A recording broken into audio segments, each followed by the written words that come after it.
I'm ostracized and traumatized by everything. I'm not alright, I'm lost inside. And anything I say, you better listen up closely. Mostly, I'm the one and only. Bring it home slowly. Hand your boy the trophy. Patience is holy moly. I got him hating on me like Michael hates. Yo, konnichiwa. Di video kali ini tuh cuma versi full dari volume 12. Tapi sebelum lanjut ke videonya, buat kalian semua yang baru bergabung atau baru mampir ke channel ini, bisa bantu channel ini dengan cara klik tombol like, tombol subscribe, juga nyalai loncengnya agar kedepannya video-video di sini juga semakin membaik lagi. Dan kalau ada salah dalam penyampaiannya, mohon dimaafin. Yaudah, nggak usah lama-lama, kita langsung aja yuk gas ke videonya. Cerita dimulai. Scene pertama menampilkan Yuki Kagurazaka. Di dunianya yang lama, Yuki itu sangat pintar. Dia tuh punya kemampuan psikis, namun kehidupannya tuh biasa-biasa aja. Sampai suatu hari, kedua orang tuanya meninggal karena sebuah insiden kecelakaan. Dan saat itu, hanya Yuki yang selamat. Yuki pun jadi sangat membenci kejadian itu, karena hukum melarang adanya balas dendam. Yuki ngerasa kalau ini tuh sama sekali nggak adil. Dia pun mulai membenci dunia ini, dan berniat menghancurkan dunia untuk membangunnya kembali dari awal. Meskipun Yuki harus kehilangan nyawanya, dia nggak peduli. Namun percuma, di dunianya yang lama dia nggak mungkin bisa apa-apa. Sampai suatu hari, dia pun terpanggil ke dunia lain oleh Kazarim. Saat itu, Kazarim udah nggak punya tubuh fisik. Tapi meskipun hanya dengan tubuh spiritual, Yuki bisa terpanggil ke sana. Kazarim pun langsung mencoba mengambil kendali dari tubuh Yuki, tapi gagal. Sihirnya sama sekali nggak mempan pada Yuki. Yuki pun mendapat kemampuan yang dia inginkan. Kekuatan itu mampu dengan bebas mengubah sesuatu dari inti dunia. Ini adalah skill unik dari kreator. Dan dengan adanya skill ini, Yuki bahkan bisa menciptakan skill blocking. Karena itu, Kazarim sama sekali nggak bisa menang dari Yuki. Dan pada akhirnya, Yuki pun bersedia membantunya. Dan saat itu juga, Yuki mulai berniat menjadi penguasa dari dunia ini. Oke, kembali ke alur yang sekarang. Saat ini, Yuki dan teman-temannya berhasil kabur dari Ruberios.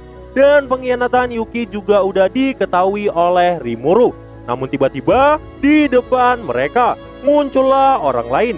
Yuki yang merasakan bahaya bertanya, "Siapakah dirimu?" Footman pun saat itu langsung maju untuk menyerang orang itu. Namun tiba-tiba dari atas muncullah Mizari yang membuat Footman gak bisa bergerak. Ren juga ada di sana. Dan satu orang lagi adalah Raja Iblis G. Crimson yang paling ditakuti saat ini. Yo, ini pertemuan pertama kita. Kau harus bahagia karena aku tertarik pada sampah sepertimu. Mendengar hal ini, Yuki berkata, "Jadi kau adalah Raja Iblis yang terkuat. Suatu kehormatan bisa bertemu denganmu. Namaku adalah Yuki Kagurazaka. Jadi, apa kau kemari untuk bergabung denganku?" Saat itu Gi bahkan ngeluarin aura Raja Iblisnya. Tapi Yuki malah tersenyum dan mencoba melakukan negosiasi. Gi tertawa dan berkata, Yuki adalah pria yang lucu. Tawaran Yuki memang gak terlalu buruk. Tapi Gi menolak karena Yuki memusuhi Raja Iblis Leon. Ditambah Yuki berada di pihak Kekaisaran Timur, dan Gi sama sekali nggak suka hal itu. Mendengar hal ini, Yuki berkata, "Kalau begitu berarti kita adalah musuh. Ayo kita lihat seberapa kuat sang Raja Iblis G. Crimson. Lagi pula, aku memang ingin mengalahkanmu suatu hari nanti." Gi pun saat itu berkata, "Gua hahaha.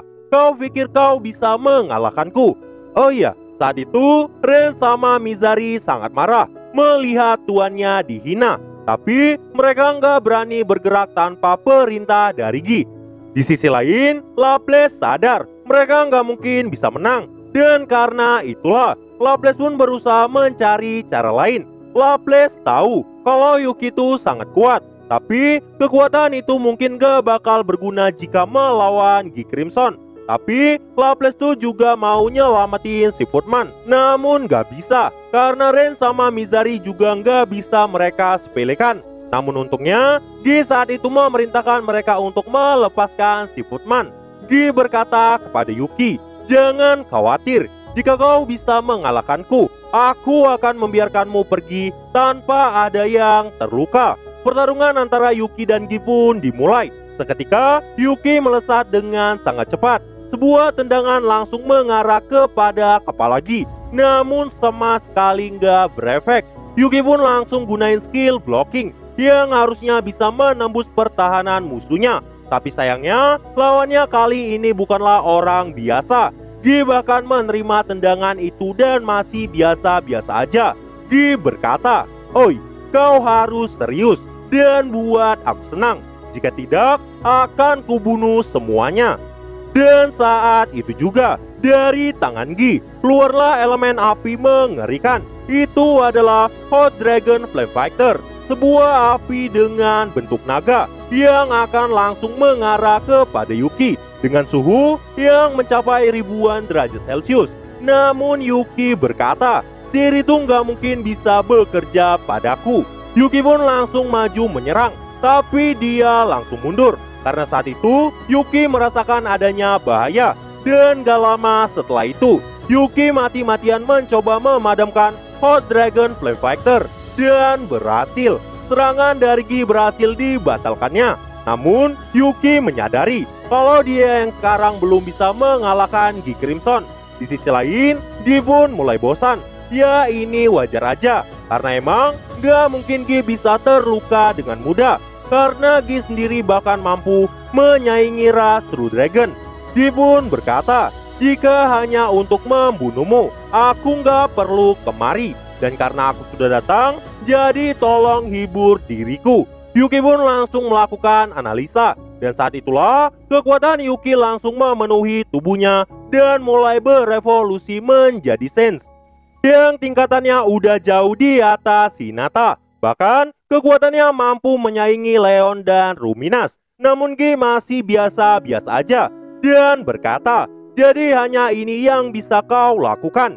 Jika iya, kau nggak mungkin bisa mengalahkanku." Yuki berkata, "Kalau begitu, ayo kita bersenang-senang." Pertarungan pun langsung dimulai kembali. Hantaman kekuatan berkali-kali terjadi. Tapi di hadapan Raja Iblis Gi, serangan hebat dari Yuki nggak berguna dan sama sekali nggak bisa melukai Gi. Padahal Yuki udah serius dan berjuang mati-matian. Laples yang melihat pertarungan itu kena mental. Semua serangan Yuki yang membuatnya gemetar bisa dihancurkan Gi dengan sangat mudah. Bahkan Gi berkata serangan itu tuh nggak bakalan bisa melukai siapapun. Dengan kata lain, Yuki hanyalah bocah ingusan di hadapan sosok Gi. Laples pun menyadari Gi adalah lawan yang gak mungkin mereka bisa kalahkan. Bahkan saat ini dia masih gak serius. Laples pun tahu sulit bagi mereka kembali. Karena itu Laples berkata, "Kamu adalah yang terhebat, wahai Raja Iblis Gi Crimson. Kami adalah orang yang disewa oleh Yuki. Tapi karena Yuki telah kalah, gak ada alasan bagi kami untuk terus mengikutinya lagi." Mendengar hal ini, Yuki pun sangat kaget. Tapi Laples tuh ternyata cuma pura-pura untuk memancing Gi. Karena dia tahu Gi bahkan akan marah jika ada orang yang berbicara padanya sebelum diizinkan. Laples ingin mengorbankan dirinya agar Yuki dan yang lain bisa melarikan diri. Namun Yuki yang tahu maksud Laples berdiri, hatinya dipenuhi kemarahan karena Yuki ngerasa nggak berguna. Soalnya dia tuh nggak bisa melindungi semuanya. Dan tiba-tiba kekuatan besar muncul di dalam pikiran Yuki dan terdengar suara di sana. "Kau menginginkan kekuatan? Ayo bergabung denganku. Kita hanya perlu bertukar dan kau akan mendapatkan kekuatan terbesar. Dan ayo kita taklukkan dunia ini." Namun Yuki berkata, "Aku adalah aku. Aku nggak akan pernah mau meminjam kekuatan dari orang asing." Yuki pun langsung menolaknya. Dan disinilah Yuki ngerasa kalau gitu punya tujuan lain. Kemungkinan gitu nggak mau mereka pergi kepada Rudra. Yuki pun kemudian tersenyum dan berkata, Gi memang jauh lebih kuat daripada perkiraannya. Tapi setelah bertarung dengan Gi, Yuki tahu sesuatu. Kalau Gi itu nggak punya niat untuk membunuh mereka. Karena jika Gi beneran mau membunuh mereka, udah pasti mereka bakalan binasa dari tadi. Yuki juga bilang, jika seandainya Raja Iblis Gi mau membebaskan mereka, Yuki dan yang lain akan membantu Gi. Gi pun tertarik, karena sepertinya Yuki tuh tahu kalau Gi nggak suka militer Kekaisaran Timur bertambah. Yuki berkata, tujuannya ingin menaklukkan dunia, dan suatu hari mereka pasti akan setara dengan Kekaisaran Timur. Gi pun tersenyum dan berkata, jadi apakah kamu akan menantangku kembali? Yuki berkata iya, dan tujuannya ke timur bukan untuk bergabung, tapi Yuki dan yang lain berniat jadiin mereka sebagai bidaknya. Mendengar hal ini Gi pun sangat tertarik. Namun Gi berkata, apa Yuki juga akan meminjam kekuatan kekaisaran untuk mengalahkan Leon dan Rimuru? Yuki pun berkata tentu saja, karena Yuki memang berniat mengambil alih dunia, dan Gi akan jadi orang terakhir yang Yuki lawan. Mendengar hal ini Gi pun berkata, gua hahaha, seperti nama kalian, memang badut suka ngelawak, tapi itu sangat menarik. Impian besar seperti mengendalikan dunia dan mengalahkanku. Gua hahaha, jadi akan kulepaskan kalian kali ini. Dan setelah itu, Jiren dan Mizari pergi dari sana. Laples dan Tiar pun muji-muji si Yuki, karena mereka beneran bisa pergi. Sesampainya di base camp, Kazarim tuh kaget banget, karena Yuki bisa bertarung dengan Gi. Tapi dia tuh senang, karena mereka semua masih baik-baik aja. Oh iya, tentang suara yang Yuki dengar tadi, kemungkinan berasal dari skill Greedy One. Itu artinya semakin besar keinginan Yuki, dia akan memperoleh kekuatan yang lebih besar. Karena skill ini masih jadi misteri, Yuki pun jadi yakin kalau skill ini tuh bisa berevolusi. Karena itu Yuki pun kembali memfokuskan dirinya dan bertemu suara itu. Suara itu berkata, apakah sekarang Yuki tuh mau bergabung dengannya? Namun Yuki berkata, dirinya kesini bukan mau bergabung, tapi untuk merampas kekuatan suara itu. Suara itu berkata, apa kau bercanda? Tapi ternyata Yuki beneran serius. Yuki berkata, maafkan aku. Dan saat itu juga, suara dari kehendak kuatnya menjadi senjata dari Yuki. Seketika, skill unik Greedy One telah berevolusi menjadi skill ultimate Greedy King Mammon. Dan saat ini, kekuatan mengerikan telah lahir ke dunia dan Yukilah pemiliknya. Di sisi lain, Rimuru saat ini udah kembali ke negaranya dan semuanya udah baik-baik aja. Rimuru, Leon, dan Ruminas pun ngadain pertemuan di Kota Tempest untuk saling berbagi informasi tentang Chloe. Berikut adalah daftar orang yang ada di sana sejak awal, yaitu Sion, Diablo, dan Veldora sebagai wakil Rimuru, Hinata, Louis, dan Gander sebagai wakil Ruminas, sedangkan Leon bersama Alros dan Claude. Dan satu lagi, Chloe juga udah pasti di sana. Pertemuan pun langsung dimulai.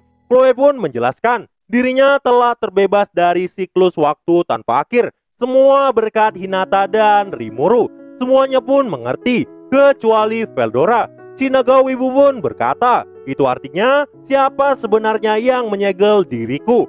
Hinata pun berkata, akulah orang yang mengalahkanmu Veldora di dalam tubuh Chloe. Itu artinya sekarang kita impas.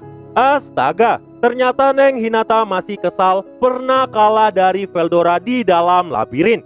Hinata juga bilang kalau Veldora nggak terima hasil imbang, mereka bisa bertarung sekali lagi. Veldora pun kesenangan dan berkata, gua hahaha, kau yang mengajakku. Kalau begitu akan kutunjukkan kekuatanku yang sebenarnya.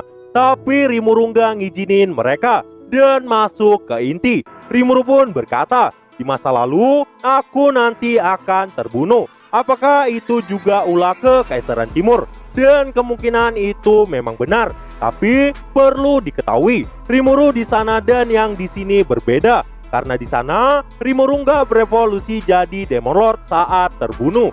Tapi tetap aja orang yang membunuh Rimuru saat itu pasti sangatlah kuat. Bahkan setelah kematian Rimuru, pemberontakan dari Veldora juga karena kekaisaran.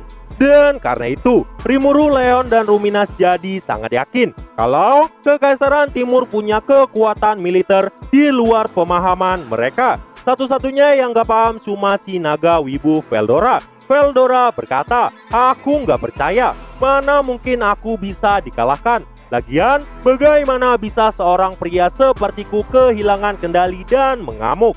Dalam hati, Rimuru yakin si naga wibu tuh cuma malu ngungkapin. Karena jika seandainya Rimuru mati, udah pasti Veldora bakalan mengamuk membantai musuhnya. Chloe pun melanjutkan, perang dunia pun saat itu mulai pecah setelah Veldora dikalahkan oleh Kekaisaran Timur. Medan perang menjadi semakin lebih menguntungkan bagi mereka.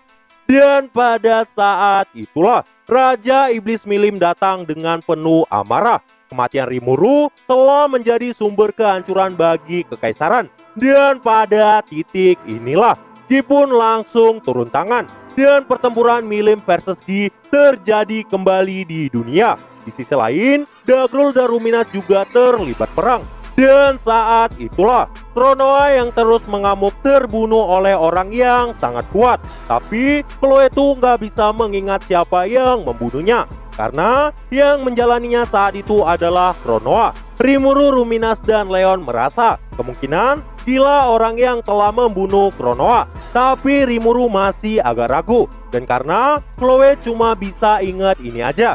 Saat itulah Kronoa berganti posisi dengan Chloe. Kronoa berkata, sebenarnya di masa itu Rimuru nggak beneran mati, karena tiba-tiba Rimuru bangkit kembali.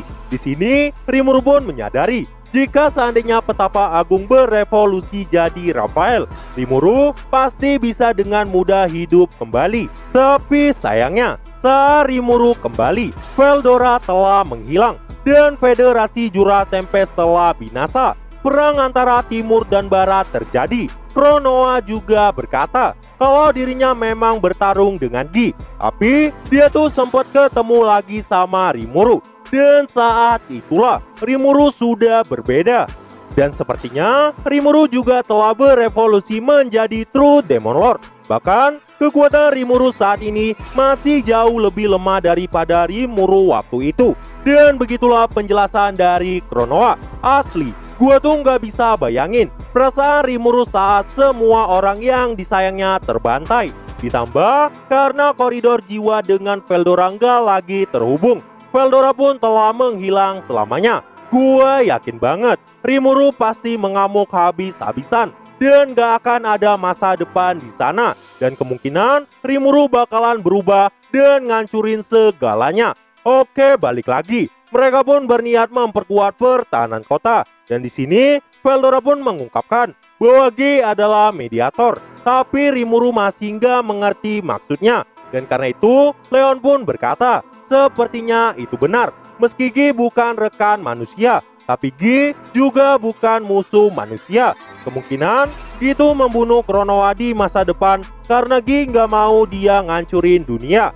Dan karena itu Rimuru berharap Leon mungkin bisa jelasin ini sama Gi. Namun Chloe berkata kalau ini tuh nggak ada hubungan dengan Leon Oni-chan. Dan Leon seperti mau menangis. Rimuru pun jadi kasihan sama si Leon. Gak lama terdengarlah suara. Ternyata itu adalah Gi Crimson. Di sini Raphael berkata gak ada niat permusuhan dari Gi.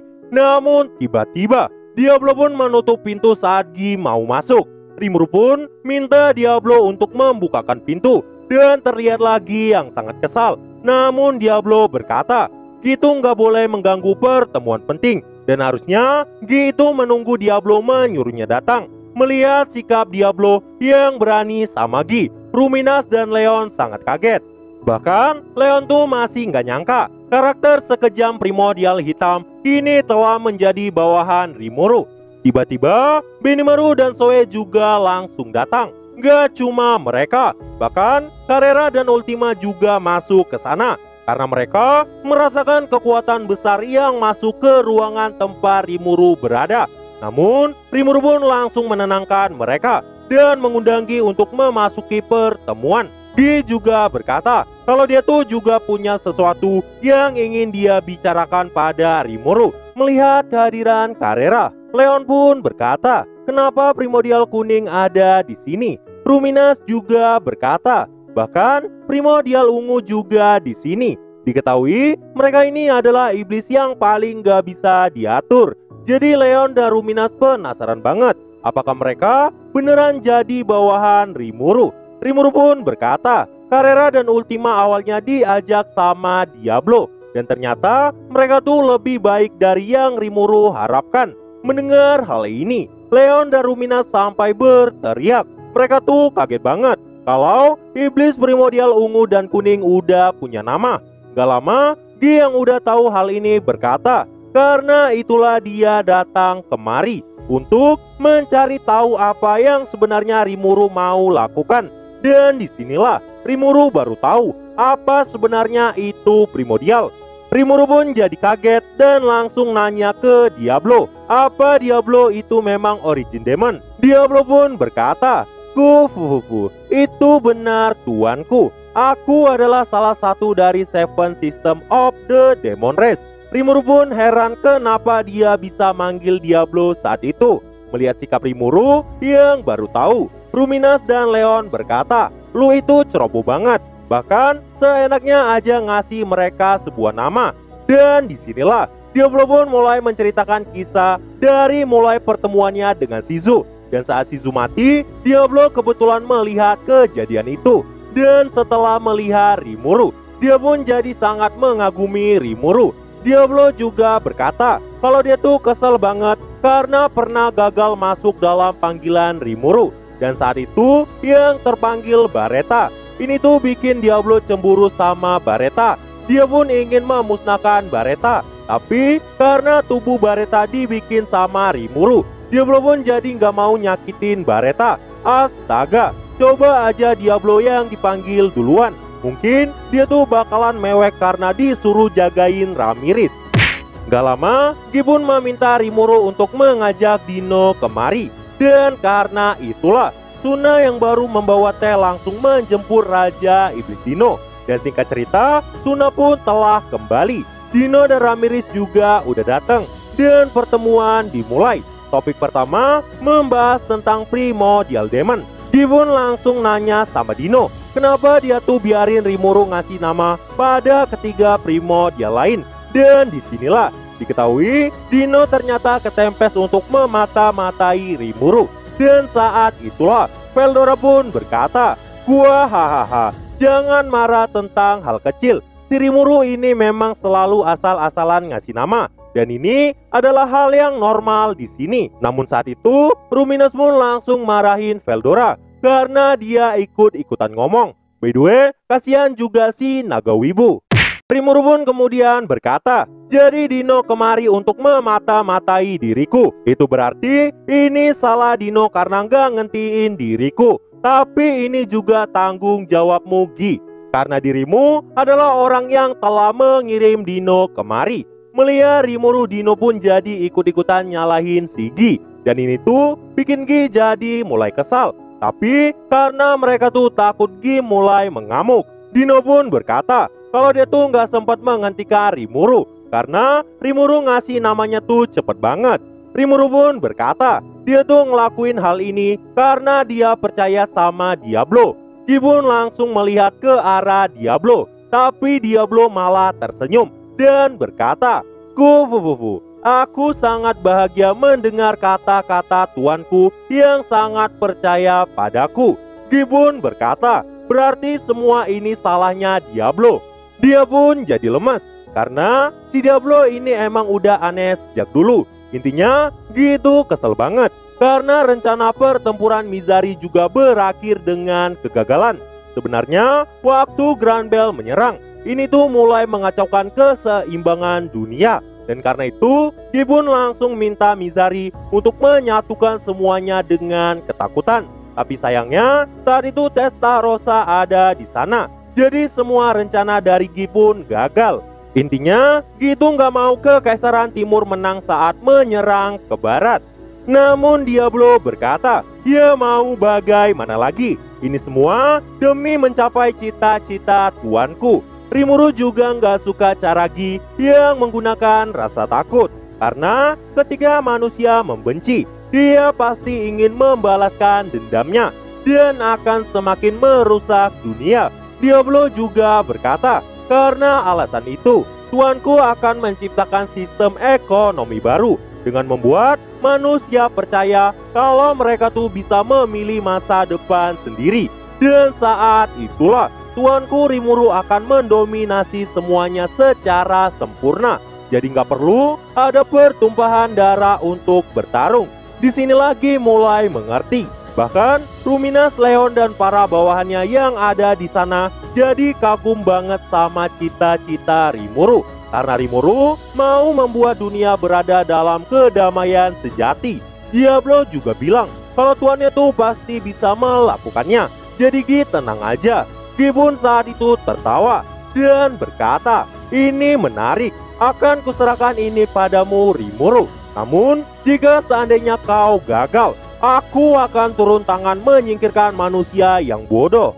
Rimuru pun tersenyum karena dia memang ingin membawa kedamaian di dunia ini. Dan saat itulah Rimuru pun resmi menjadi administrator negara-negara barat yang telah diakui langsung oleh Octagram. Di sini Leon berkata mengenai Carrera, dia itu punya sisi yang gila karena suka melepaskan sihir nuklir saat lagi bad mood. Jadi Rimuru harus berhati-hati jika nggak mau tempes hancur dalam sekejap. Ruminas juga berkata, begitu juga Ultima. Dia sangat berbahaya dan merupakan iblis yang sangat kejam. Jadi Rimuru nggak boleh gegabah. Dan singkat cerita, Ramirez, Dino, dan Veldora pun mulai kembali ke dalam labirin. Di sini gitu kaget banget. Rimuru bisa bikin Dino yang mageran sampai bekerja. Oh iya, di sini ada hal lain yang ingin Gi bicarakan.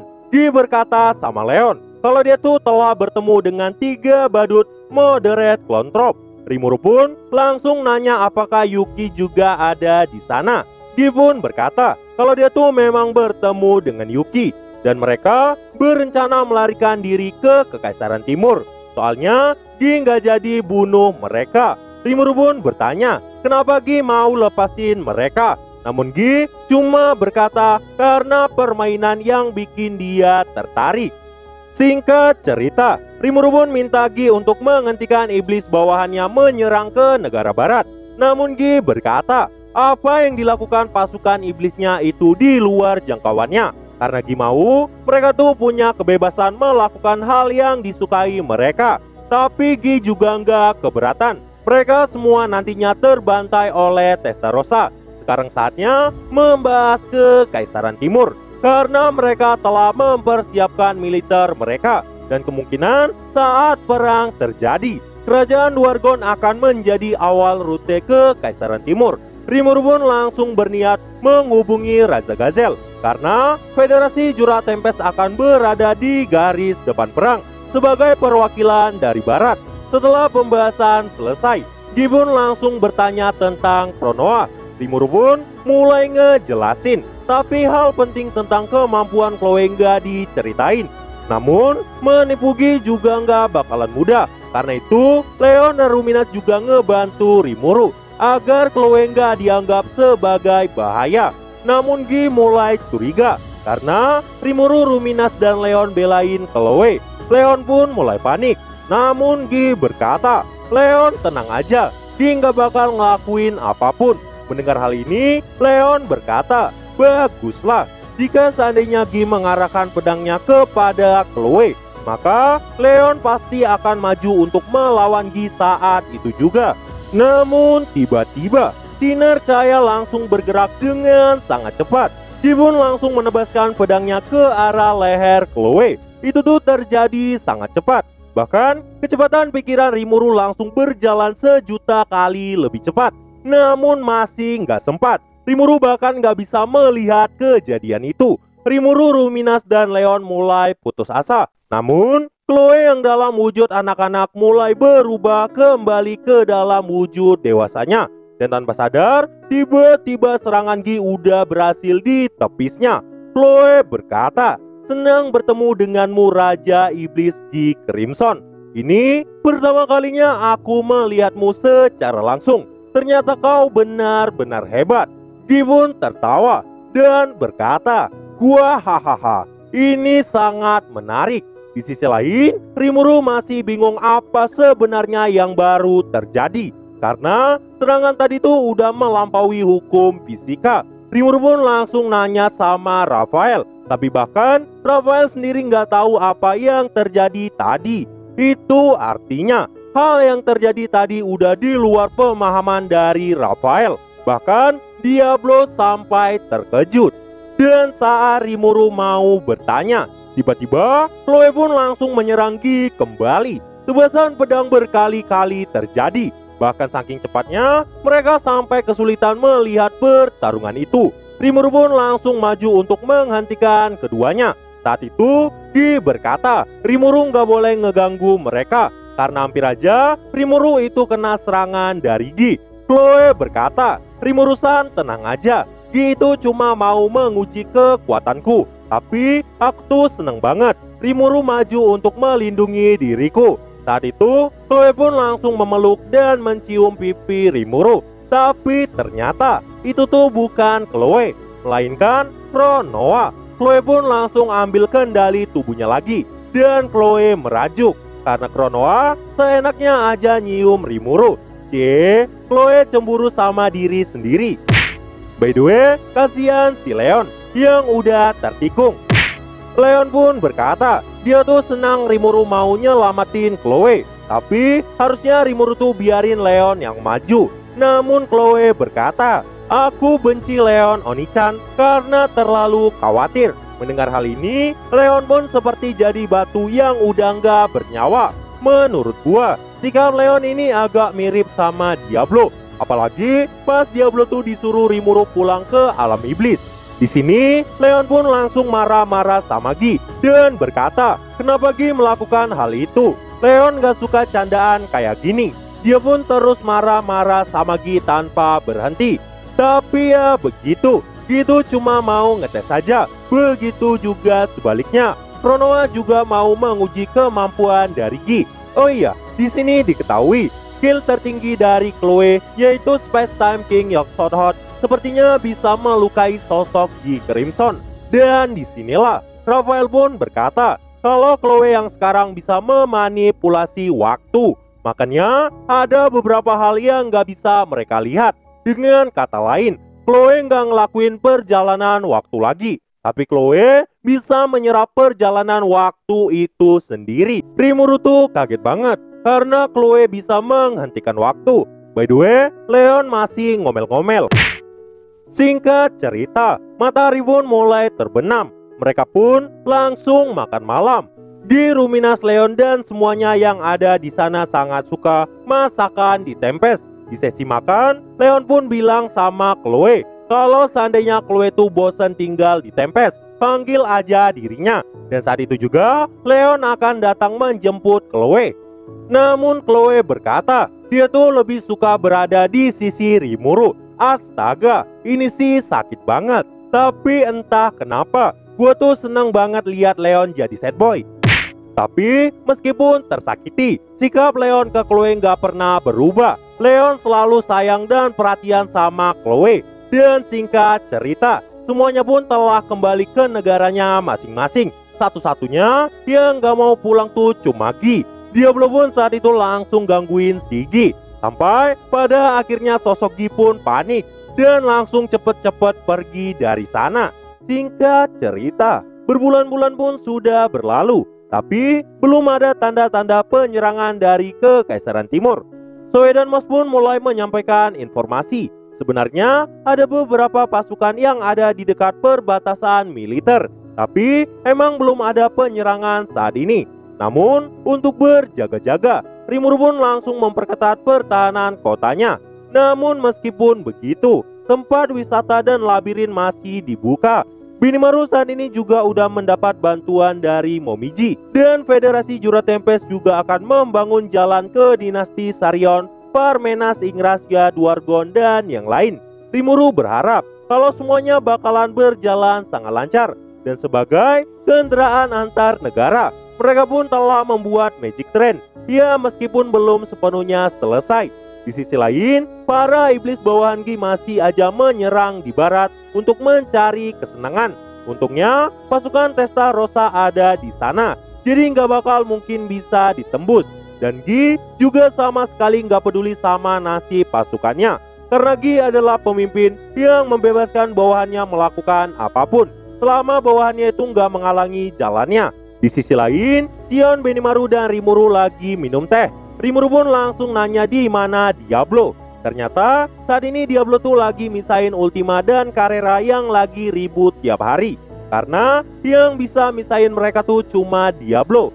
Sebenarnya Venom tuh juga pernah disuruh sama Diablo untuk misahin mereka, tapi ya gagal. Dan saat itu si Venom malah kena bantai. Astaga, kasihan juga si Venom. Kalau nolak dia kena bantai sama Diablo, kalau nerima malah dibantai Ultima dan Carrera. Oh iya, Carrera dan Ultima tuh seneng banget kalau Diablo yang misahin mereka, karena mereka jadi punya kesempatan melawan Diablo. Ya walau nggak pernah menang. Gak lama, saat ini Diablo pun telah kembali. Rimuru pun langsung memuji kerja keras dari Diablo. Tapi Diablo berkata, ini tuh bukan apa-apa tuanku, selama diriku bisa selalu berada di dekat dirimu. Ya meski Diablo bilang bukan apa-apa, tapi sebenarnya dia tuh capek banget ngurusin Carrera dan Ultima. Oh iya, di sini beberapa hal juga mulai diatur, karena para pendatang di negara Tempest semakin banyak. Dan pasukan sukarelawan Tempest juga mulai meningkat. Rimuru pun langsung menyerahkan hal ini kepada Benimaru, dan Benimaru pun setuju. Di sini mereka memutuskan untuk menjadikan Gobta sebagai pemimpin pasukan Legium Hijau, dengan Hakuro sebagai penasihat militer. Prajurit yang akan dipimpin Gobta sebagai berikut. Ada 100 serigala dan tentara hantu di level -A. Satu dari pasukan ini aja setara dengan kekuatan 100 orang. Kemudian ada 12.000 pasukan hijau. Dan untuk pasukan Legium Kuning akan dipimpin sama Gel, dengan pasukan yang setara dengan peringkat B+, yang nantinya Gel akan bertugas sebagai pertahanan yang tak bisa ditembus, dengan jumlah pasukan 35.000. Dan untuk Legium Biru akan dipimpin oleh Gabir. Dia akan memimpin pasukan penyerangan di udara. Berikut adalah pasukan yang akan dipimpin oleh Gabir. Ada ratusan Flying Dragon, yang merupakan salah satu kekuatan kuat di Federasi Jura Tempest. Dan mereka semua ada di peringkat -A. Bahkan beberapa telah mencapai peringkat A. Terus ada 3.000 pasukan lagi, yang merupakan pasukan sukarelawan yang mengagumi sosok Gabir. Mereka tuh punya kemampuan yang setara dengan peringkat C+. Saat ini, Benimaru pun mulai memberikan dokumen yang isinya ada 300 pasukan Kurenai tentara Benimaru. Ini tuh dipimpin oleh goblin yang bernama Gobia, yang menjabat sebagai kepala sekolah. Dan untuk kekuatan mereka aja bahkan sulit untuk dikalahkan oleh para paladin. Kemudian ada Blue Shadow Group. Itu adalah pasukan dari Zoe yang dipimpin oleh Sokka. Dan di bawah Sokka ada 4 kapten lagi. Salah satunya adalah Glenda. Mereka semua berada di peringkat A, dan hanya beberapa orang yang masih -A. Itu karena Testarossa juga telah membawa beberapa pasukan untuk si Zoe. Salah satunya adalah Gerard, yang merupakan mantan ketua dari Apostle of Earth. Dan banyak juga yang lain. Karena pasukannya tuh memang kuat-kuat. Rimuru pun jadi bingung, sebenarnya apa sih tujuan dari Zoe? Karena jika seandainya Zoe menggerakkan pasukannya, tragedi bisa terjadi. Soalnya semuanya diisi oleh orang yang ahli membunuh.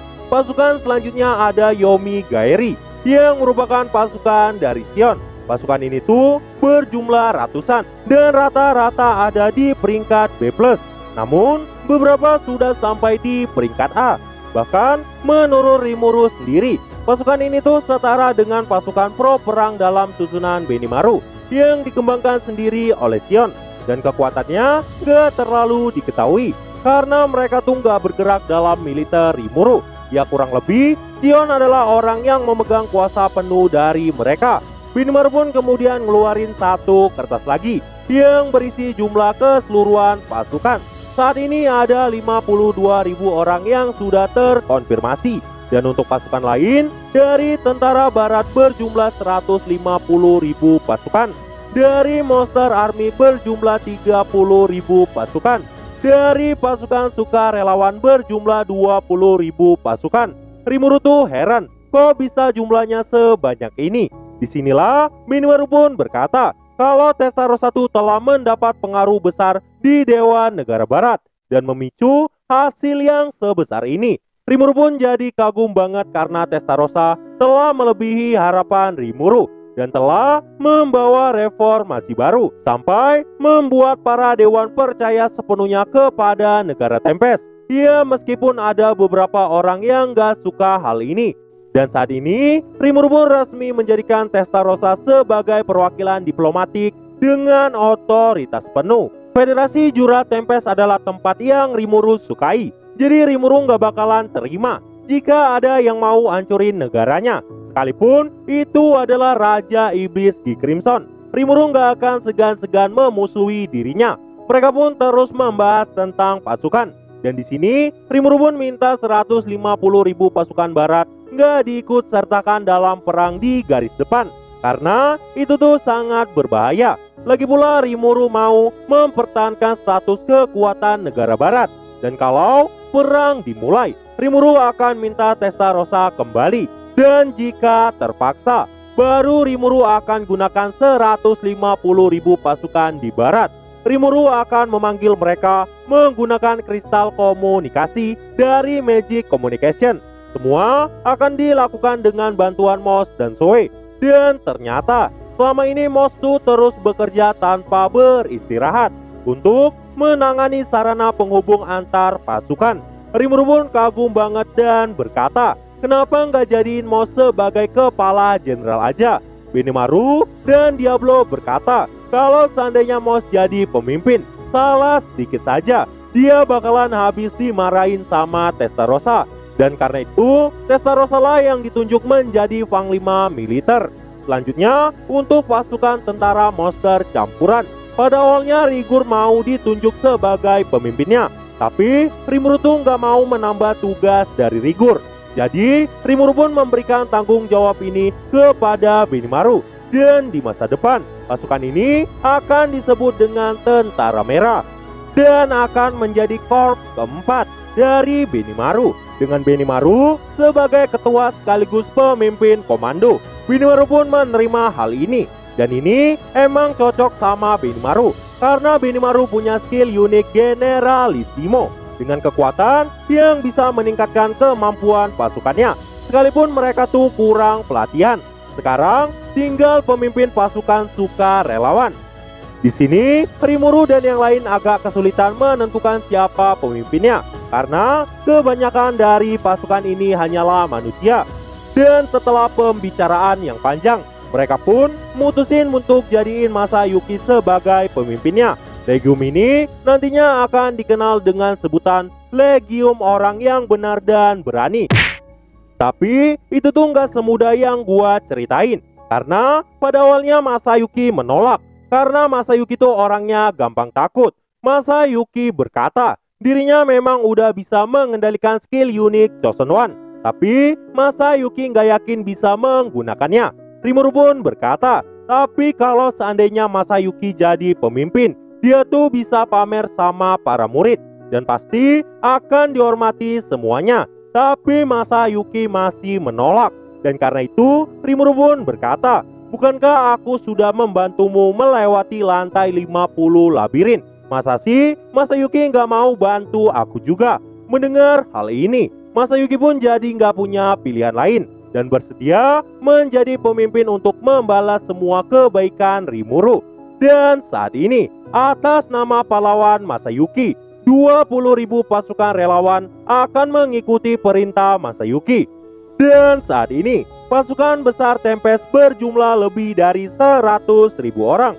Dan ada cadangan 150.000 pasukan di barat. Dan mungkin nanti akan bertambah lagi sampai 200.000. Rimuru juga akan mendapat bantuan dari Raja Iblis Ruminas dan Raja Iblis Leon. Gak cuma itu, Milim pun udah pasti akan membantu Rimuru. dan siap mengirim pasukan Beast Kingdom Yurazania. Sebagai bonus, Rimuru masih punya pasukan tentara gelap yang berisikan iblis-iblis mengerikan. Mereka adalah senjata pembunuh milik Rimuru yang akan melakukan apapun untuk tujuan Rimuru. Nah, pasukan ini dipimpin oleh Diablo dengan nama Black Number, atau ada juga yang bilang dengan sebutan Black Horde. Rimuru pun jadi penasaran, apa sih sebenarnya tujuan Kekaisaran Timur menyerang ke barat. Dia pun mengingat kata-kata dari Gi tentang permainan. Tapi Rimuru masih bingung, apa sebenarnya maksudnya. Rimuru pun berkata, siapapun yang berani menyerang surga kami, maka aku, Rimuru Tempest, akan maju melenyapkan mereka semua. Sebagai Raja Iblis, Rimuru tuh nggak boleh kasihan terus. Dan karena itulah, perang kali ini Rimuru siapkan dengan bersungguh-sungguh. Dan hanya tinggal beberapa saat yang tersisa sebelum perang besar pecah. Shin pun kemudian berpindah ke lokasi Kekaisaran Timur. Pada awalnya, itu hanyalah negara yang kecil, tapi lama-kelamaan semua negara di sana berhasil disatukan dan sampai melahirkan Kekaisaran Timur yang seperti sekarang dengan kekuatan militer yang sangat mengerikan. Ini tuh hanya dalam 2000 tahun. Dan dalam waktu itu, Kaisar Rudra telah menjadi penguasa absolut di sana yang telah menyatukan semua yang ada di timur. Tentang kekuatan militer Kekaisaran, saat ini dibagi menjadi 3 legium. Yang pertama ada pasukan Mecha. Ini tuh mencangkup kekuatan persenjataan modern dan teknologi maju sebagai simbol kekaisaran. Kemudian ada pasukan Warcraft. Ternyata Kekaisaran telah menangkap semua jenis makhluk mengerikan dari seluruh dunia, dan kekuatan mereka telah menjadi simbol kekuatan Kekaisaran. Dan yang ketiga, ada Legium Hybrida. Ini adalah pasukan gabungan dari sisa pasukan Warcraft dan pasukan Mecha. Meskipun ini tuh cuma pasukan buangan, tapi mereka tuh punya potensi untuk menimbulkan ancaman besar dan merupakan simbol spiritual dari Kekaisaran. Dan di belakang perkembangan kekuatan militer Kekaisaran Timur, kuat hubungannya dengan pemanggilan orang dari dunia lain. Seseorang yang telah memanggil mereka adalah penyihir hebat di masa lalu yang bernama Gadra. Dia adalah orang yang ingin menyerap semua pengetahuan. Sebagai manusia, Gadra telah hidup sangat lama. Dia tuh terus mengulang reinkarnasinya melalui sebuah ritual sihir yang dia ciptakan sendiri.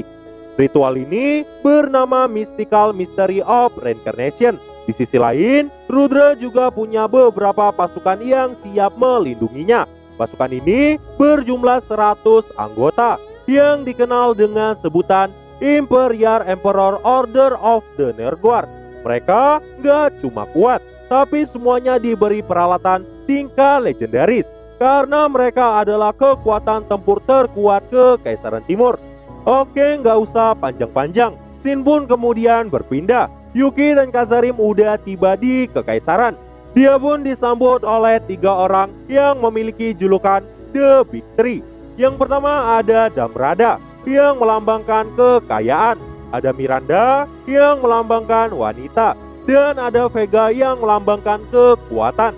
Mereka pun mulai saling mengobrol sampai pada akhirnya Yuki pun minta Kazarim menceritakan tentang pergerakan Raja Iblis Rimuru. Kazarim pun mulai menceritakan laporannya yang kurang lebih berisi tentang negara barat yang telah sepenuhnya didominasi oleh Rimuru. Dan karena itu mereka pun merasa kalau ini akan sulit. Jika Rimuru telah menyatukan semuanya, itu artinya kekuatan militer Rimuru nggak bisa mereka sepelekan. Kazarim juga telah melaporkan tentang jumlah pasukan Rimuru yang mereka ketahui. Mendengar hal ini, Vega berkata, semuanya sangat membosankan. Kalahkan dan hancurkan saja mereka. Dengan begitu, semuanya akan diselesaikan. Damrada pun berkata, karena pasukan mereka berbahaya, jadi kita nggak boleh gegabah. Jika kita asal ngebantai, kita sendiri yang bisa terbantai. Kazarim pun juga melanjutkan, baru-baru ini di ibu kota Rimuru, mereka tuh melakukan pelatihan pencegahan bencana. Dan anehnya, evakuasinya terjadi sangat cepat. Mendengar hal ini, semuanya pun sangat kaget. Bahkan, dalam 10 menit. Semua orang dalam kota itu bisa menghilang. Kemungkinan semuanya dipindahkan dalam sekejap ke lantai terbawah labirin. Dan labirin bukanlah sesuatu yang pernah ditembus. Mendengar hal ini, semuanya pun sangat kaget. Apalagi setelah mereka tahu kalau Veldora juga merupakan penjaga lantai labirin. Damrada dan Miranda benar-benar sangat kaget. Mereka pun sadar Raja Iblis Rimuru bukanlah sesuatu yang bisa ditangani dengan mudah. Dan gak lama lagi, pertempuran kekaisaran dan Raja Iblis Rimuru akan terjadi. Di sisi lain, Yuki juga mulai menghasut Gadra agar Gadra melihat Raja Iblis Rimuru sebagai ancaman. Tujuannya untuk membuat Master Gadra bertarung dengan Rimuru sambil mengirim beberapa orang untuk memata-matai labirin. Dan diketahui, Gadra adalah penyihir agung dan merupakan manusia dengan kehidupan abadi. Bahkan jika seandainya Yuki melawannya, belum tentu Yuki bisa menang. Gak cuma Gadra, kekaisaran juga punya Tatsuya Kondo yang masih menyimpan banyak misteri. Yuki pun mulai memberi perintah kepada Miranda, Vega, dan Damrada, yang mana Damrada akan menyelidiki Tatsuya Kondo. Miranda akan mencoba untuk mengurung kepala pasukan mecha, dan kemudian Vega diperintahkan untuk mengambil alih Legium Warcraft.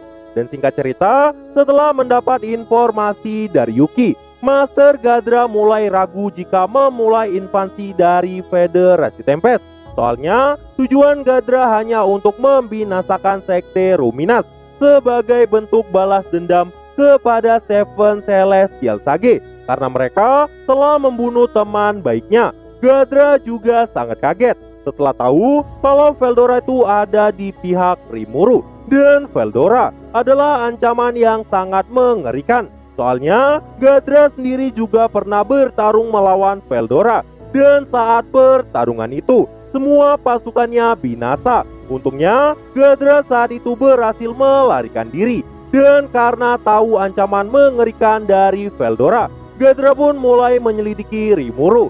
Dia pun membawa 3 orang dari Legium Hybrid.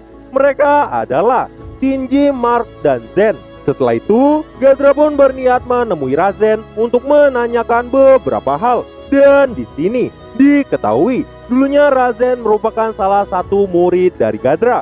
Oh iya, meski Rimuru mengerikan, Gadra Tungga membenci Raja Iblis Rimuru. Tapi jika seandainya Rimuru berada di pihak Ruminas, Gadra jadi nggak punya pilihan lain selain jadiin Rimuru musuhnya. Meski di dalam Oktagram, Rimuru tuh cuma Raja Iblis pemula, tapi Rimuru juga menyimpan banyak misteri. Ditambah, Raja Iblis Ramirez adalah orang yang menciptakan labirin. Ini tuh ngagetin mereka. Soalnya Ramirez merupakan salah satu dari Raja Iblis kuno. Karena itu, Gadra dan 3 lainnya langsung segera menemui Razen. Dan setelah bertemu dengan Razen, Razen saat itu berlutut dan berkata, "Lama tidak bertemu Master Gadra." Razen bersikap seperti itu karena dia nggak mau mantan gurunya mengamuk di kerajaan Farmus. Gadra pun saat itu berkata, "Lama tidak bertemu. Sepertinya tubuh barumu cukup bagus." Razen pun bilang, dia tuh cuma bisa lakuin ini untuk terus hidup. Karena Razen nggak seperti Gadra yang bisa bikin tubuhnya abadi. Gadra pun berkata, dia tuh kesini hanya untuk menanyakan beberapa hal. Dan keesokan harinya, pertemuan mereka pun langsung dilakukan. Dan di sana ada Yomu, Grusius, dan Razen. Dan juga ada beberapa ksatria. Dan pertemuan dimulai. Gadra memuji keahlian dari Razen. Razen pun mengucapkan terima kasih karena semua ini tuh berkat pelajaran dari Gadra. Mereka pun langsung mulai membahas Rimuru. Razen, Grusius, dan Yomu berkata, Tuan yang mulia Rimuru itu tidak pernah takut pada bahaya. Menyerangnya hanya akan membuat kalian semua binasa. Bahkan saat ini klan Rosso telah hancur, serta para raja telah memohon ampunan kepada yang mulia Rimuru. Gadra pun kemudian berkata tentang kasus pembunuhan 20.000 pasukan Farmus kemarin. Siapa sebenarnya yang melakukannya? Razen kemudian mengungkapkan Satu-satunya orang yang membinasakan kami semua adalah Raja Iblis Rimuru sendiri. Ghadra kena mental. Dia tuh gak nyangka Rimuru bisa sehebat itu. Bahkan Granbell adalah pahlawan kuat di masa lalu yang Ghadra sendiri gak mungkin bisa ngalahinnya. Melihat adanya berbagai informasi, Master Ghadra mulai curiga kepada Yuki karena sepertinya Yuki menyembunyikan sesuatu. Razen pun saat itu berkata, bahkan Raja Iblis Rimuru juga telah ditipu oleh Yuki. Ghadra berkata, ini bencana. Kurasa Raja Iblis Rimuru gak seharusnya menjadi musuh kami. Tapi Ghadra juga masih pengen membalas dendam kepada Seven Celestial Sage. Dan di sini Razen pun berkata, Tuan Ghadra harus segera berhenti memikirkan hal ini. Aku memang muridmu yang setia. Tapi saat ini aku punya kesetiaan yang lebih kuat kepada seseorang.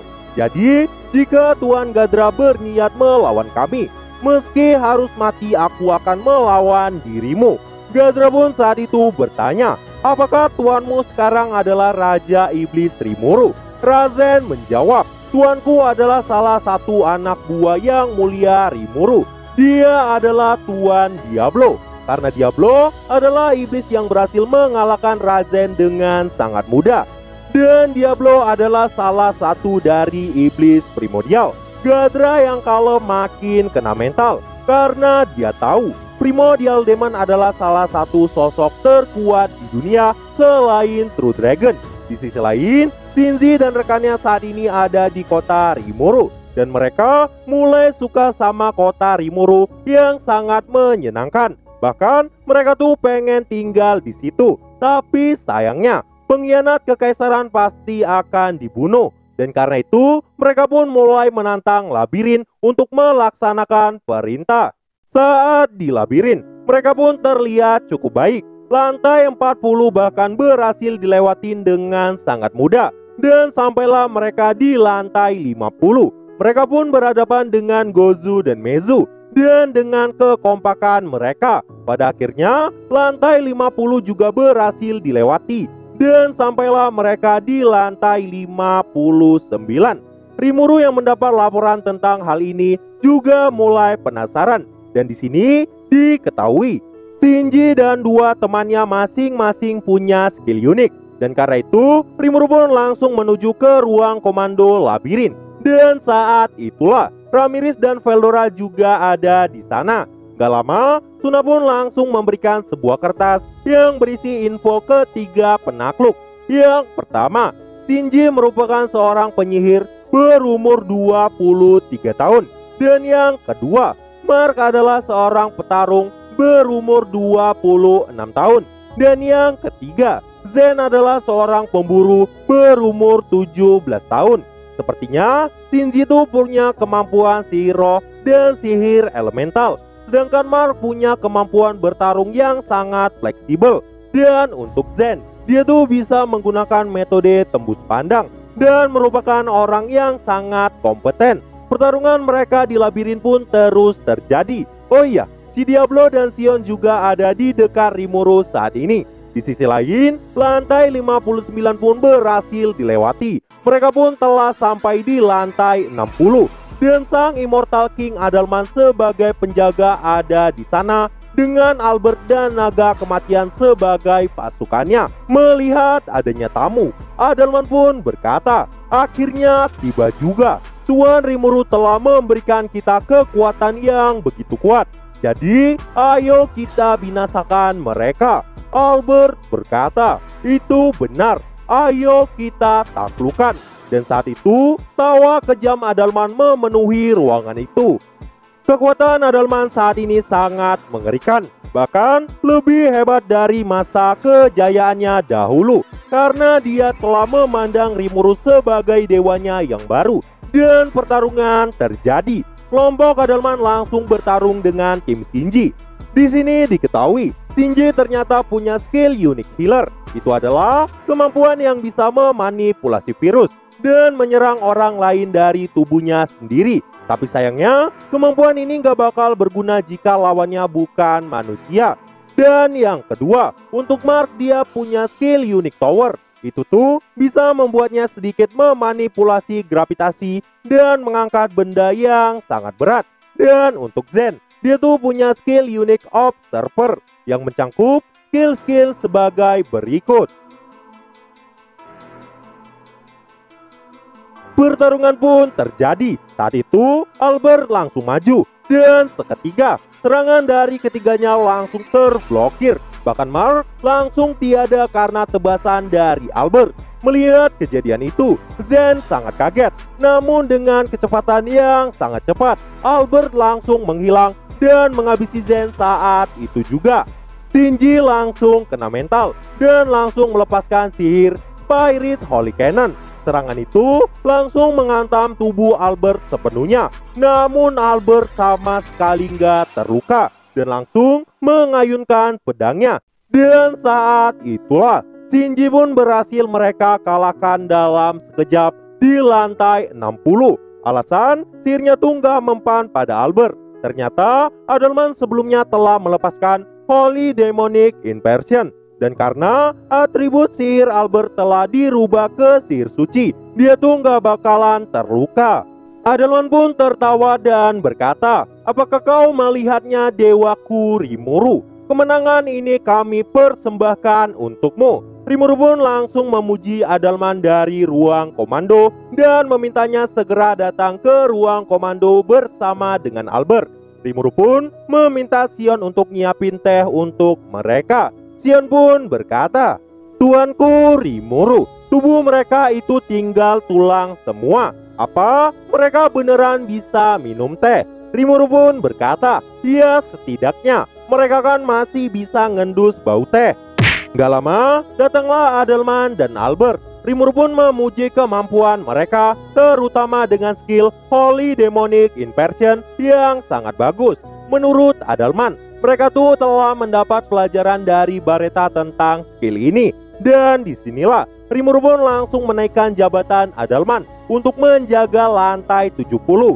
Dan golem guardian dipindahkan ke lantai 60. Mendengar hal ini, Adalman pun kesenangan. Dia pun berkata kalau dia akan terus berusaha memenuhi harapan tuannya Rimuru.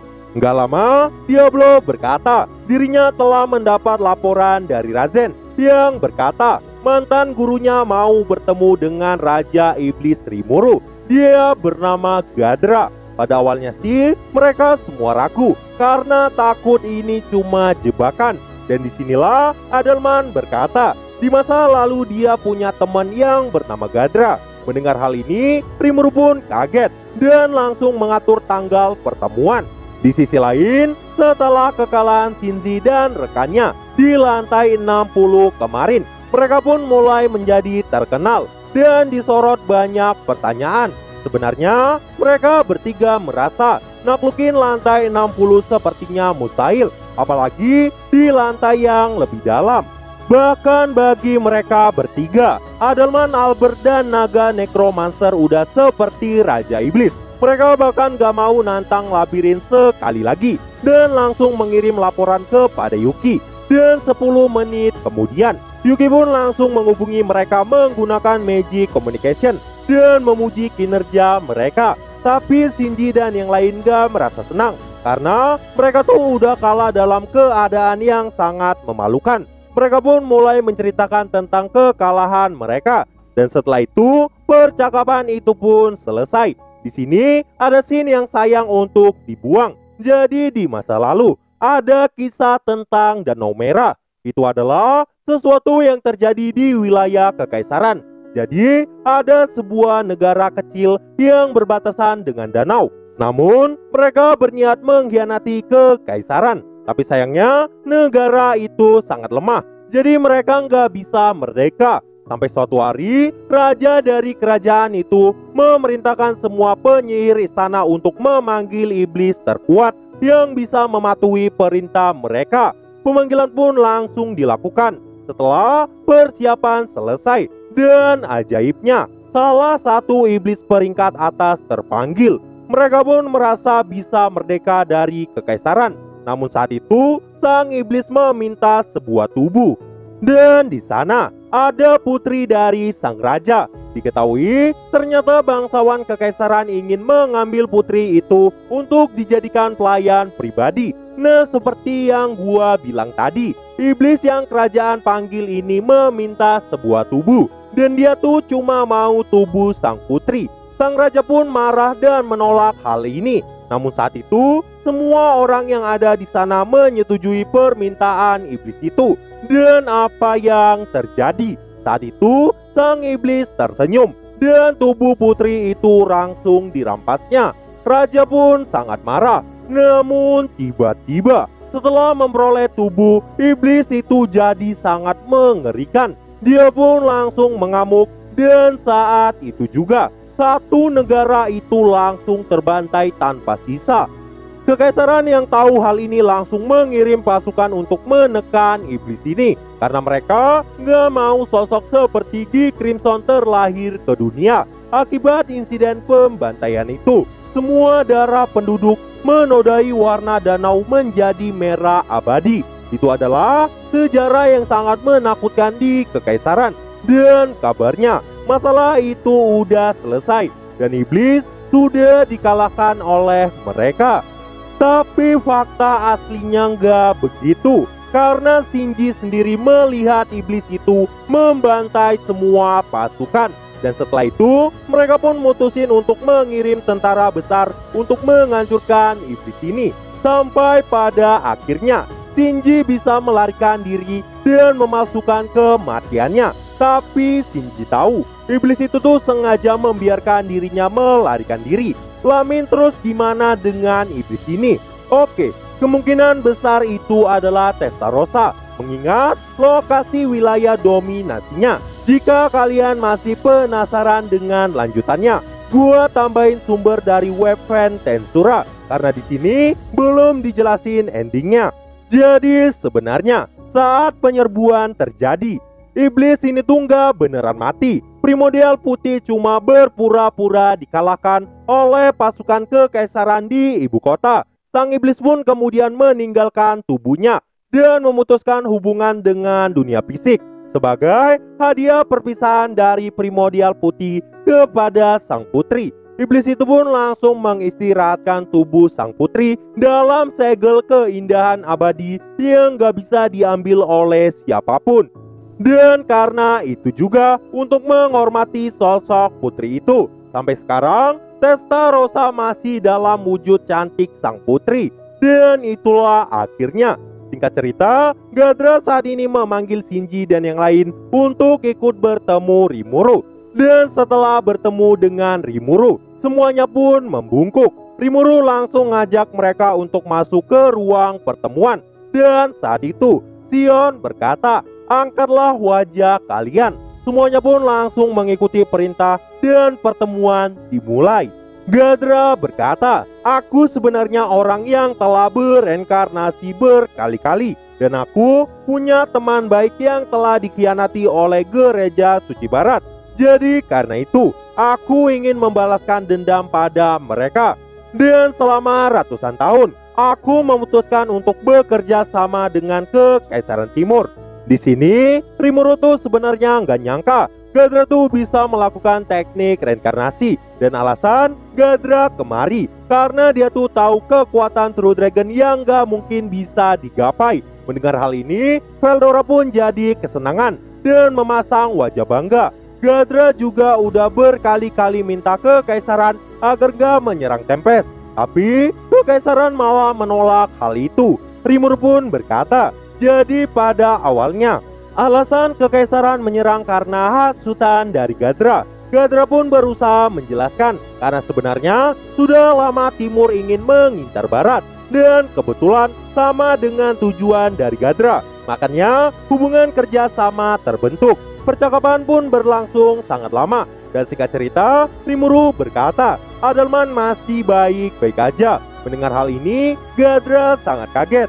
Dan alasan untuk balas dendam jadi sirna. Meski kebenciannya enggak sepenuhnya telah hilang, tapi Gadra sangat bahagia sahabatnya masih hidup saat ini. Gadra pun berkata, aku ingin menjadi bagian dari pasukan yang mulia Rimuru. Diriku akan bekerja untukmu dan akan mati untukmu. Akan kupersembahkan segalanya. Dan saat itulah Ghadra pun resmi menjadi bawahan Rimuru. Dia pun kemudian diberi izin untuk bertemu dengan Adalman. Dan mereka juga sempat mengobrol. Setelah itu, Rimuru pun meminta Ghadra kembali pada kekaisaran untuk melakukan sesuatu. Sedangkan Shinji dan yang lain sekarang pindah ke negara Tempest. Bahkan mereka juga udah bersumpah setia pada Rimuru.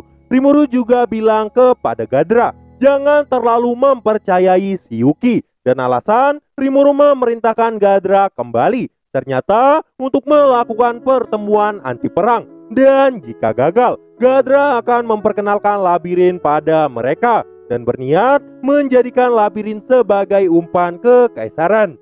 Di sisi lain, Letnan Kondo mulai merasakan ada sesuatu yang aneh dari Yuki dan Ghadra.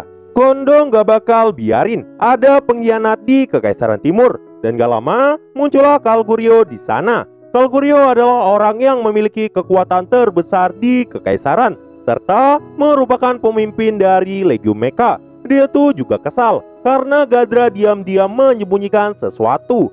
Dan di sini info tentang labirin juga mulai tersebar kepada mereka dan mulai menarik minat mereka. Kalguryo pun langsung mengirim pasukannya untuk mengumpulkan informasi tentang labirin. Bagi Kalguryo, satu-satunya ancaman cuma Veldora. Bahkan dia tuh berkata, Raja Iblis Slime itu pasti nggak ada apa-apanya. Astaga, untung Mamang Diablo nggak denger. Coba aja kalau denger, udah pasti kena bantai.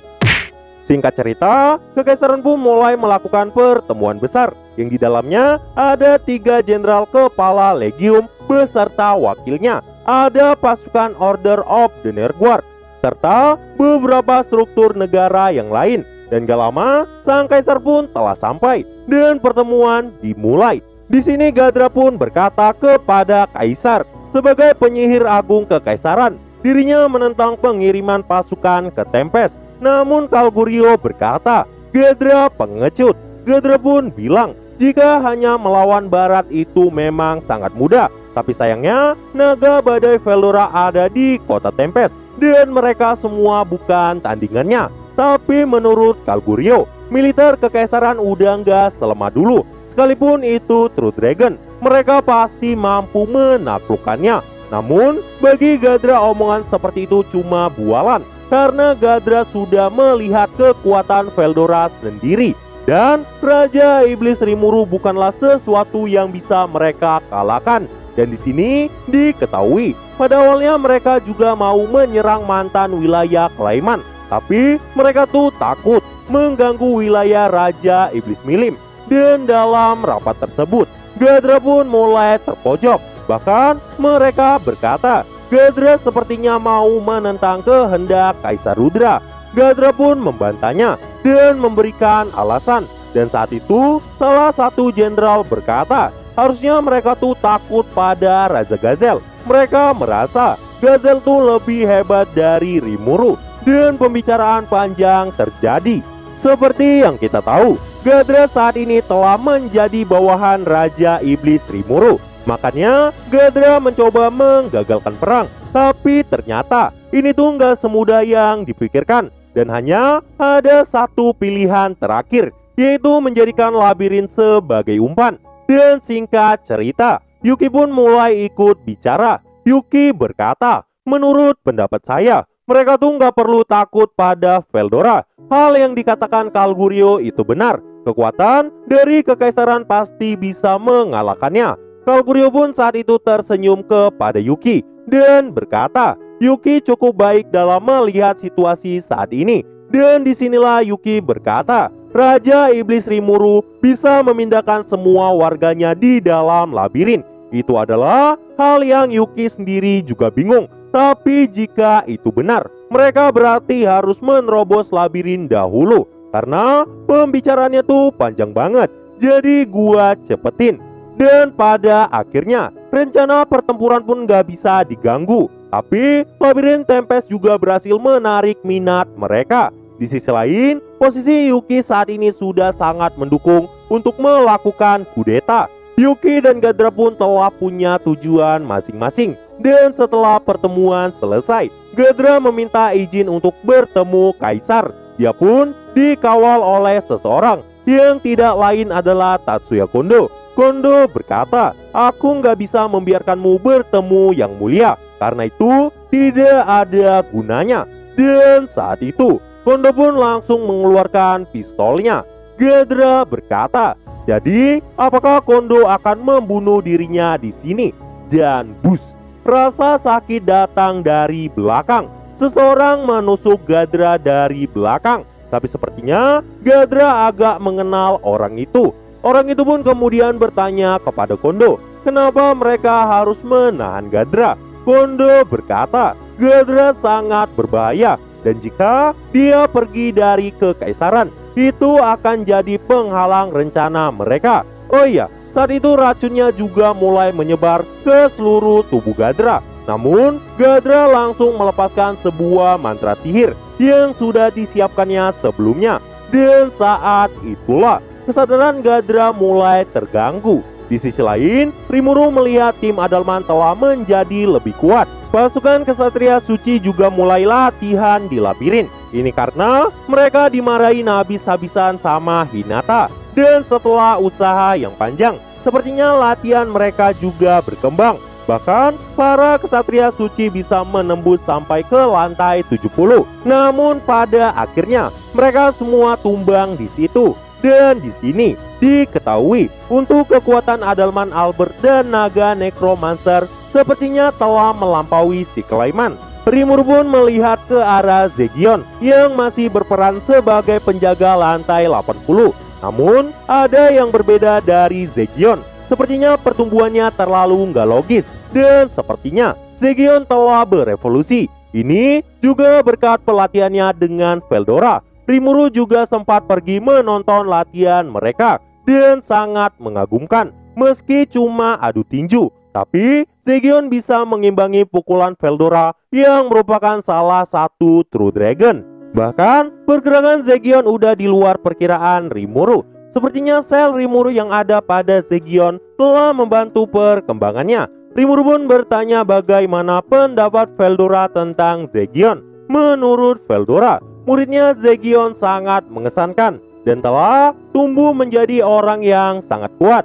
Ditambah Zegion saat ini telah mewarisi keterampilan yang Veldora ajarkan. Nggak cuma Zegion, ternyata Apito juga telah berkembang. Bahkan Apito telah berhasil membantai seluruh kesatria suci dalam sesi latihannya di labirin. Dan saat ini Apito dan Zegion telah mendapat wujud humanoid sempurna.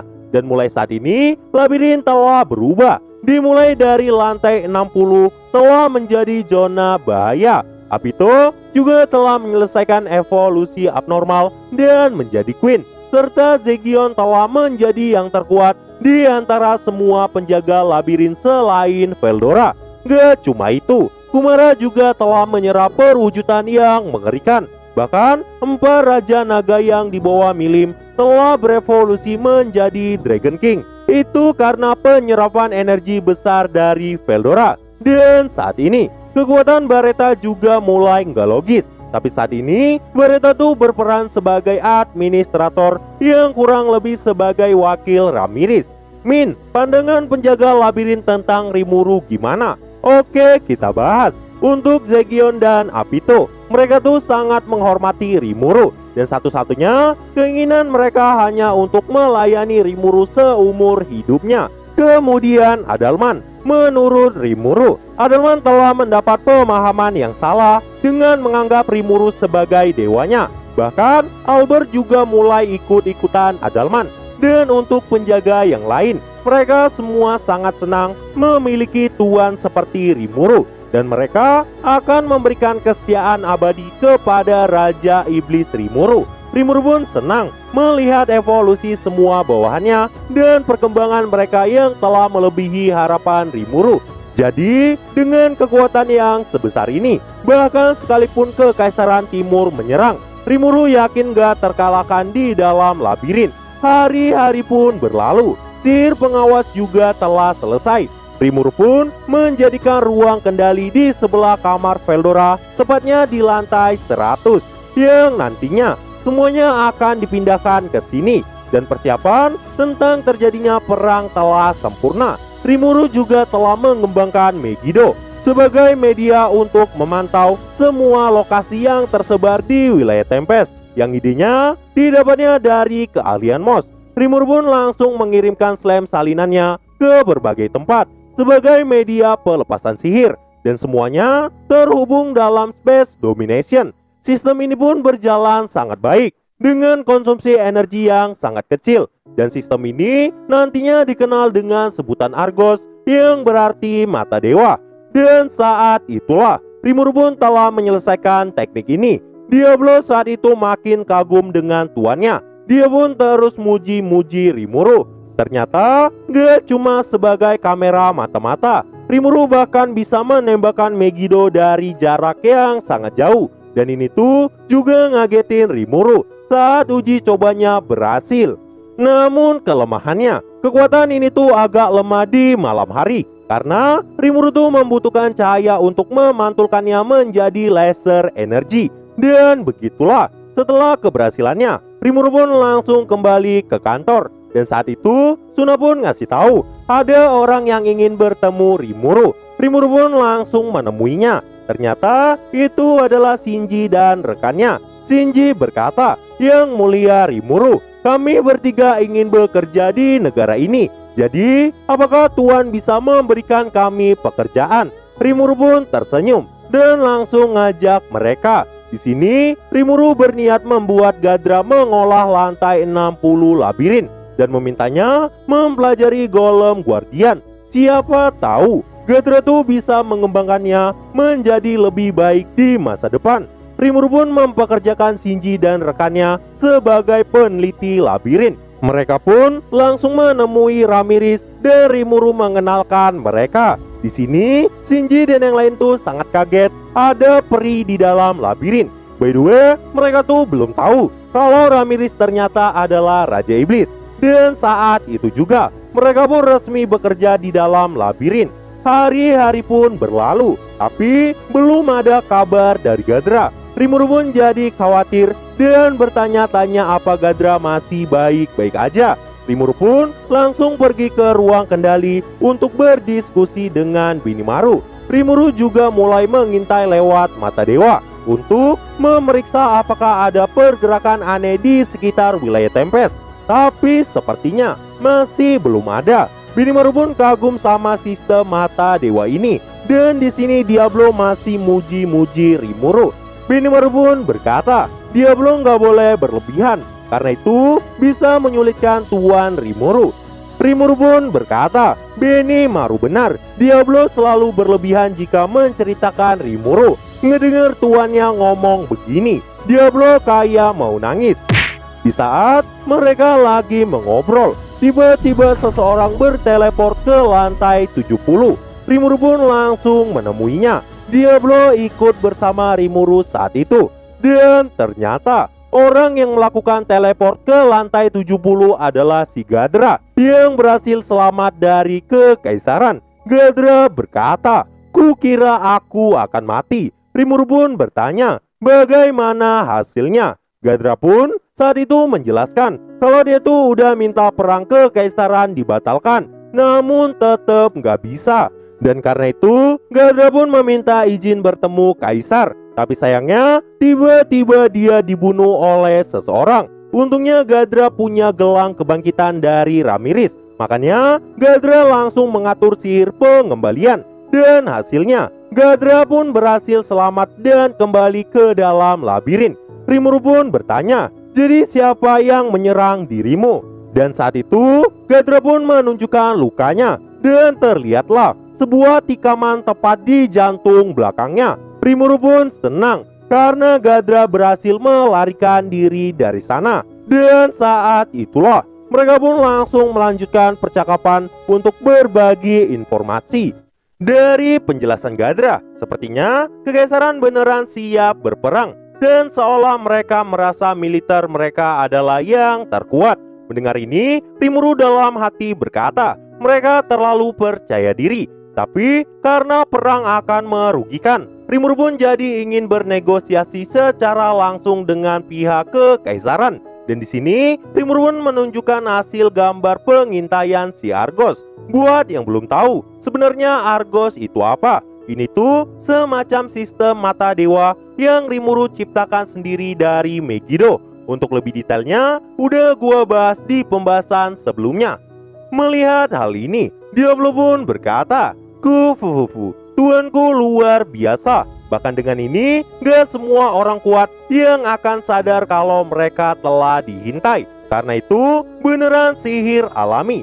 Bahkan menurut Diablo, penyihir tingkat tinggi sekalipun gak mungkin bisa mendeteksinya." Diablo pun terus muji-muji Rimuru di depan sosok Gadra. Dan lucunya, Gadra yang kalem malah ikut-ikutan semangat dan muji-muji Rimuru.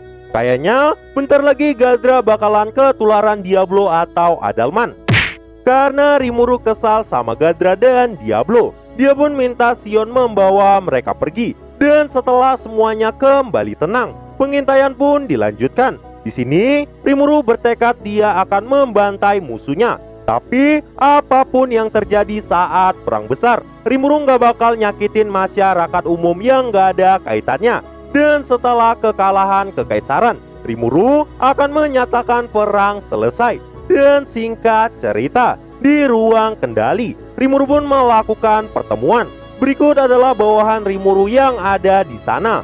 Benimaru sebagai komandan utama, dengan Hakuro sebagai penasihat. Soe adalah kepala intelijen di sana, serta Rigur dan 3 kepala kekuasaan.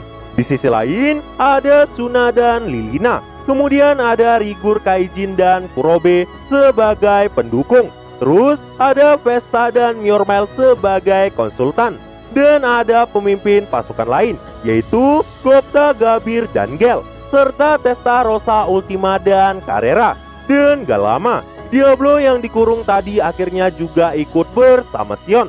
Gadra, Shinji, dan rekannya juga ada dalam rapat tersebut. Di sini Rimuru pun berkata, terus ada satu orang pria yang disukai masyarakat, yang maksudnya itu Masayuki.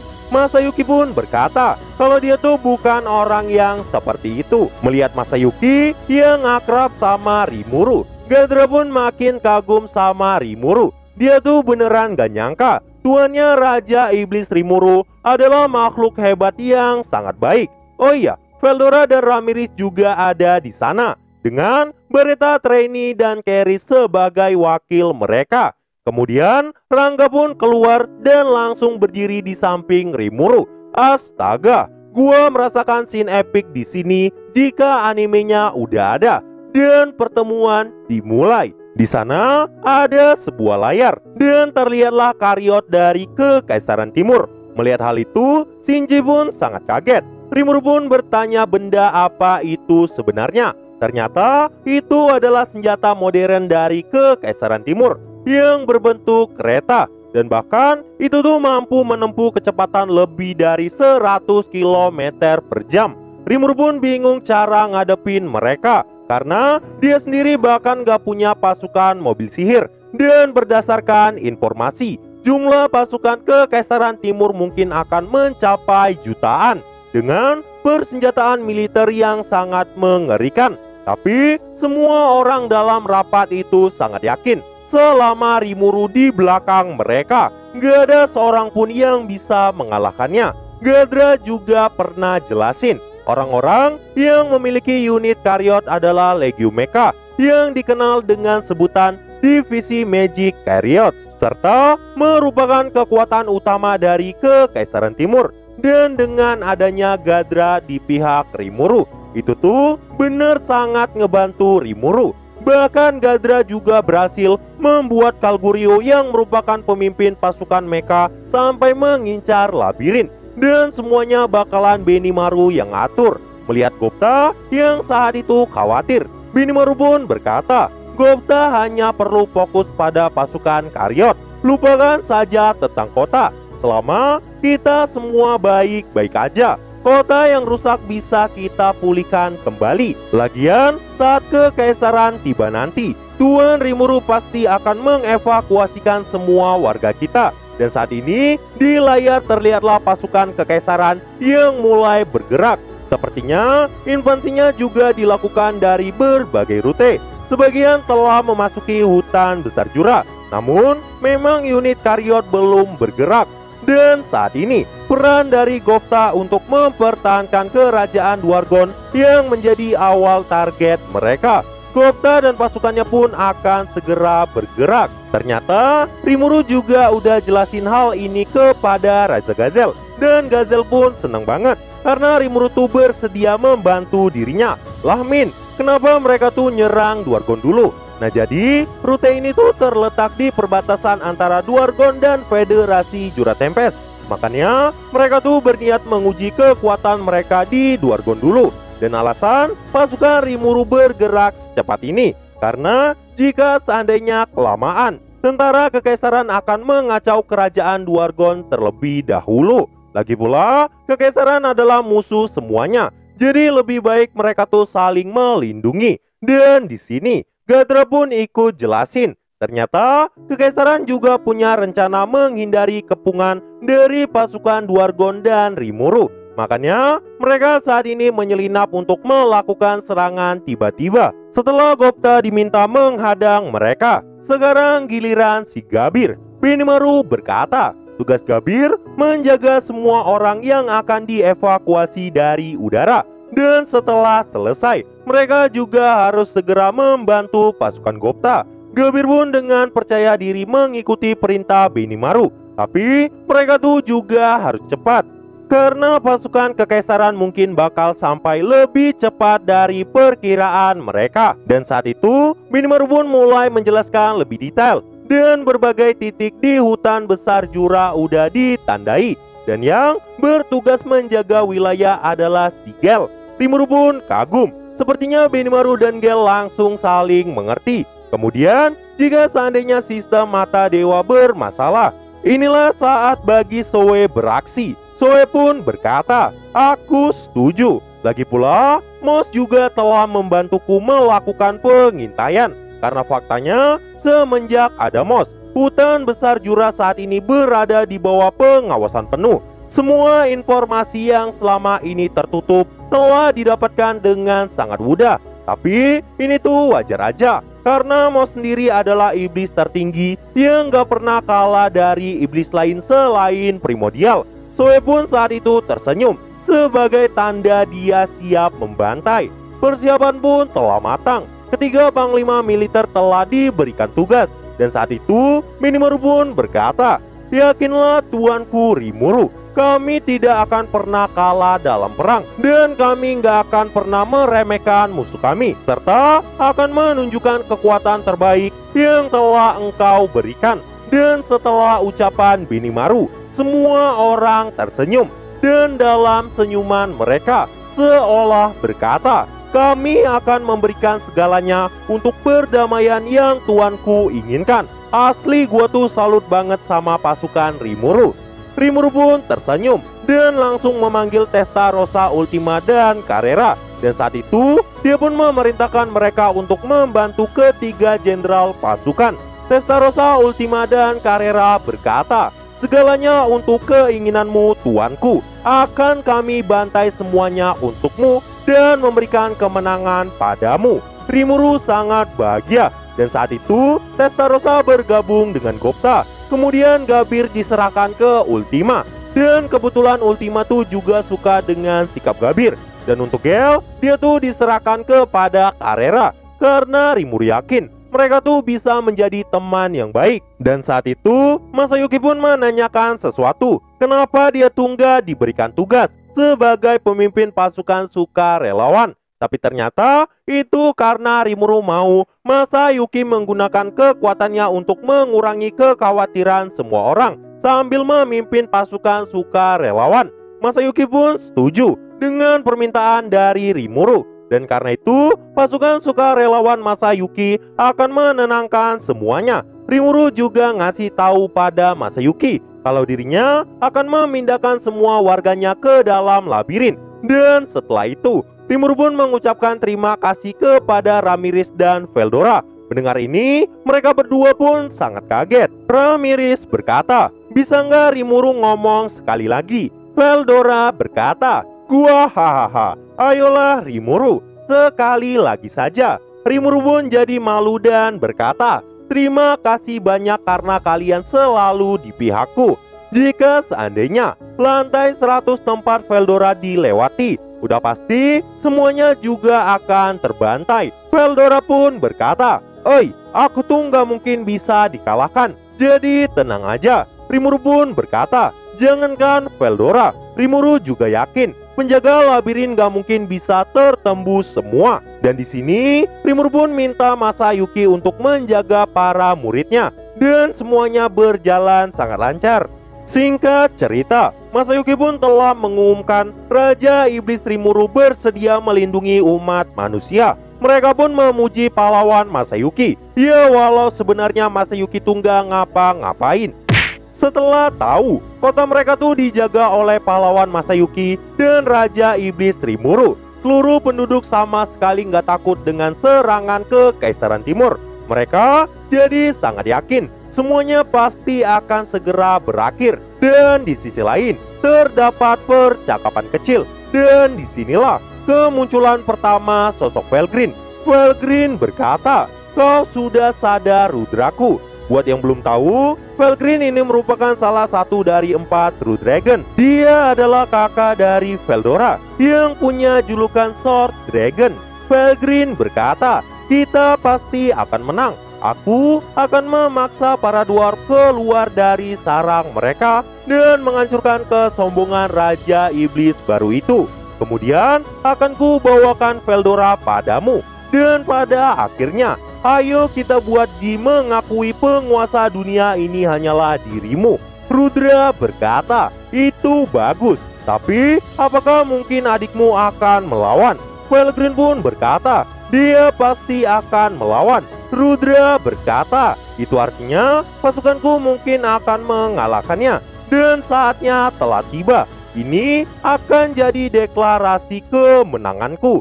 Saat itu, tawa Rudra pun memenuhi ruangan itu. Felgreen berkata, "Kita akan mengalahkan Gi dan membawa kakakku Velzar menjadi pasukanmu." Bahkan, Rudra saat ini sudah siap memanggil pasukan malaikat Armageddon kapanpun dia membutuhkannya, dan berniat mendominasi Veldora agar ada di pihak mereka. Saat itu, senyum lembut muncul dari wajah cantik Felgreen. Tapi perlu diketahui, sebenarnya kondisi Rudra saat ini udah sangat parah dan mentalnya juga udah mulai rusak. Itu karena penipisan jiwa yang terus terjadi. Felgreen tuh khawatir banget dengan kekasihnya, tapi Rudra berjanji kesadarannya nggak mungkin hilang sebelum dia berhasil menaklukkan dunia. Rudra pun saat itu tersenyum dan menghibur Felgreen. Nah, jadi itulah untuk akhir volume 12. Untuk versi fullnya bakalan gua upload nanti, jadi ditunggu aja. Dan mungkin segini dulu, dan see you. I said you better watch what you're doing, 'cause I ain't gonna stop when I'm moving. I'm headed to the top, I'ma do it. I'm headed to the top, I'ma prove it. And baby girl, I like what you do.